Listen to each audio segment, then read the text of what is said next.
முதல்வரின் டெல்லி பயணமும் தாவேக தலைவர் விஜயின் சந்தேகத்திற்கான விளக்கமும்.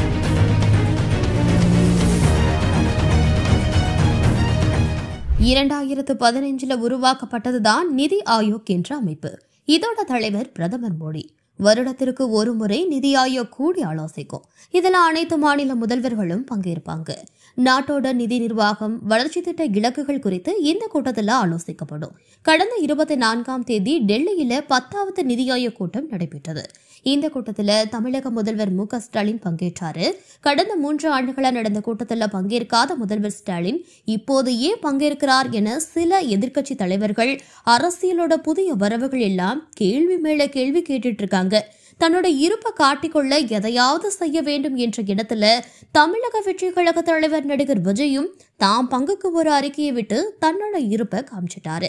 அவர் தொடங்கி இருக்கிறது பாஜகவோட பினாமி கட்சி என்பதும், பாஜகவோட ஆசீர்வாதத்தோட தான் அவர் கட்சி தொடங்கி திமுகவை எதிர்ப்பதே என் லட்சியம் என்றும் விளங்கி கொண்டு இருக்கிறதும் தமிழ்நாடு அறிந்த செய்திதான்.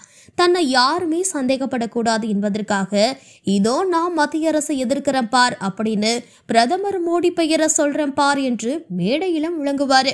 பாஜகவை கொள்கை எதிரின்னு கூறிட்டு வாயில பிளாஸ்திரி போட்டு ஒட்டிக்கிற விஜய் திமுகன்னு வந்தா மட்டும் வாய 4 முழத்துக்கு நீட்டி முழுங்குவாரு. மேலும் காரணம் அவருக்கு எழுதி கொடுக்கிற அதிமேதாவதி, அதாவது பாஜக உத்தரவுப்படி அதைத்தான் அவரு செய்யறாரு. எனவே அதைத்தான் இவரும் ஒரு மண்டூகமானவனா படிச்சுட்டு போறாரு. அந்த வகையில தான் இப்போ நடிகர் விஜய் முதல்வர் ஸ்டாலின் நிதி ஆயோக் கூட்டத்தில் பங்கேற்றதை விமர்சனம் செஞ்சிருக்காரு.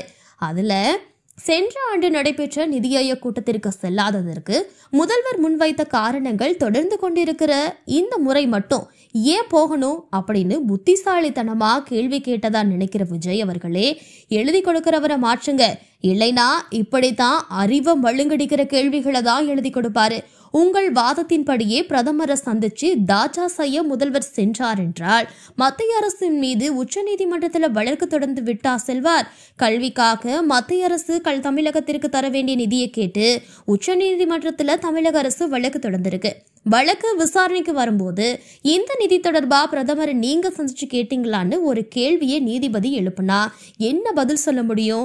அதுக்காக தான் இந்த சந்திப்பு அப்படிங்கிறது விஜய்க்கு தெரிய வாய்ப்பில்லை. ஏன்னா அவரை அரசியலுக்கு கொண்டு வந்த பாஜக இதையெல்லாம் சொல்லி கொடுக்காது. நிதி ஆயோக் கூட்ட புகைப்படத்துல பூனைக்குட்டி வெளியே வந்தது புலம்படுகிறது என்று அடுத்ததா திருவாய் மலர்ந்திருக்குது இந்த அறிவு குழந்தை. இதற்கு உங்க பாணியிலேயே பதில் சொன்னாதான் ஓரளவு உங்களுக்கு புரியும். ஒரு சினிமா தயாரிப்பாளருக்கு குறைஞ்சபட்சம் 50 கோடி 60 கோடி ரூபாய் வருவாய் ஈட்டி கொடுக்க நீங்களும் உங்களை சார்ந்த நூற்றுக்கணக்கான கலைஞர்களும் ஒரு சினிமாவில் நடிக்கிறீங்க. ஆனா உங்களுக்கு மட்டும் ஏன் கேரவன், உங்களுக்கு மட்டும் ஏன் இருக்கிறதுலே சிறந்த உணவு, சிறந்த தங்குமிடம், அடுத்ததா திரையில உங்களை மட்டும் கொட்டு எழுத்துல காட்டணும்? இப்படியெல்லாம் நீங்க ஒரு தயாரிப்பாளர் நிர்பந்திச்சு உங்களுக்கான முதலிடத்தை பெறுறீங்க. ஆனா தமிழ்நாட்டை இந்தியாவோட முதல் மாநிலமா நிலைநிறுத்தி லட்சக்கணக்கான மக்களுக்கு வேலை வாய்ப்பு வழங்கி கடந்த ஏப்ரல் மாதம் தமிழகத்துல வசூலான ஜிஎஸ்டி வருவாய் 2.5 லட்சம் கோடியா இருந்துச்சு. இது ஜிஎஸ்டி அமலுக்கு வந்ததுல இருந்து அதிகபட்ச வசூலாகவும் முந்தைய ஆண்டு ஏப்ரல் மாத வசூலை விட 12.6% அதிகமாகவும் இருக்கு. இப்படி மத்திய அரசுக்கு நிதி வழங்குற தமிழ்நாட்டு முதல்வரை முன்வரிசையில நிறுத்தாம கடைக்கோடியில நிறுத்துவாங்க? அறிவு உள்ளவர்கள் யாருமே இந்த கேள்வியை கேட்டிருக்க மாட்டாங்க. நீங்க அறிவுக்கு விரோதியா இல்ல உங்க பாஜக எஜமான் இந்த கேள்வியை கேட்க சொல்லி எழுதி கொடுத்தாரா என்பதை உங்க முடிவுக்கு விட்டுறோம். நீங்க அந்த மாநாடு இந்த மாநாடுன்னு எத்தனையோ மாநாடு போட்டீங்க. அதற்கு ஆள் வெடிக்க செய்த செலவு, ஆள் பிடிச்சு அவங்களுக்கு செஞ்ச செலவு, அந்த பணத்தை உங்களுக்கு கொடுத்தது யாரு கொடுத்தாங்க என்பதற்காக எந்த அமலாக்கத்துறையாவது உங்களை வந்து விசாரிச்சுதா? இல்ல. அல்லது உங்ககிட்ட ஏழைகள்னு சொல்லிக்கிட்டு பல பண முதலைகள் தஞ்சம் அடைஞ்சிருக்கே, அவர்கள் நிறுவனத்திலாவது சிபிஐ அமலாக்கத்துறை விசாரணை நடத்துச்சா? இல்ல. இப்ப தெரியுதா யார் அந்த பூனைக்குட்டி என்றும்? அந்த பூனைக்குட்டி பாஜகவோட அடிமடிக்குள் ஒளிஞ்சு கிடக்கிற விஜய் தான் அந்த பூனைக்குட்டி என்றும்.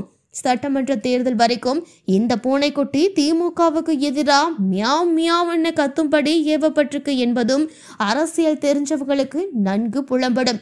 குடும்ப சுயநலத்துக்காக தமிழக மானத்தை அடகு வச்சு மத்திய பாஜக அரசு கிட்ட தாழ்பணிஞ்சு தலைவணங்கி திமுக தலைமை அடைக்கலம் புகுந்துருச்சு. நெடுஞ்சாங்கிடையாக திமுக சரணாகதி அடைஞ்சிருக்கு என்றும் விஜய் அறிக்கையில சொல்லப்பட்டிருக்கு. அறிக்கையில விஜய் சொல்லியிருக்கார் என்று நம்மால் சொல்ல முடியல. காரணம், அந்த அறிக்கையில என்ன இருக்குதுன்னு அவருக்கே தெரியாது. கையெழுத்து மட்டும் போற்றுவாரு, அவ்வளவுதான். எனவே விஜய் அறிக்கையில சொல்லி இருக்கிறது இன்னொரு முறை அவர்கிட்ட கேட்டா அவருக்கே அது என்னன்னு தெரியாது. நெடுஞ்சான் கிடையா விழுந்திருந்தார் என்றால் டெல்லியில பத்திரிகையாளர்களை சந்திக்காம சென்னைக்கு வந்திருப்பாரு. ஆனா முதல்வர் டெல்லியில அத்தனை பத்திரிகையாளர்களையும் சந்திச்சு பிரதமர் கிட்ட என்னென்ன பேசின, அவர் என்னென்ன சொன்னார் என்பதை விரிவா சொல்லிட்டு தான் வந்திருக்காரு. பாஜக கிட்ட சரணாகதி அடைய போகிறவரு பாஜகவோட பரம எதிரியான காங்கிரஸ் தலைவர்களை சந்திச்சு பேசுவாரா? இப்படிப்பட்ட குறைந்தபட்ச அறிவார்ந்த சிந்தனைகளாவது விஜய்க்கு வந்திருக்கணும். ஆனா விஜய்க்கும் அதற்கும் வாய்ப்பில்லை. இதோட காரணம், அவரோட எஜமான் சொன்னபடி நடந்து கொண்டார், அவ்வளவுதான்.